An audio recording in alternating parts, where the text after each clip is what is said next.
অপেক্ষা আর অপেক্ষা, দীর্ঘ লাইন অপেক্ষা ধরো কাঙ্ক্ষিত তেল মিলছে না এই পূবালী ফিলিং স্টেশনে মতিঝিল শাখা। কিন্তু দুঃখের বিষয় হলো ঘন্টার পর ঘন্টা লাইনে থেকেও যেন তেল আর অকটেন পেট্রোল মিলছে না।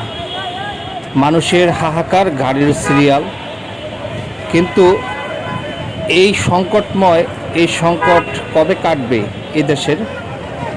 শুনতেছি হরমুজ প্রণালী দিয়ে এখন আবার বন্ধ করে দিয়েছে ইরান।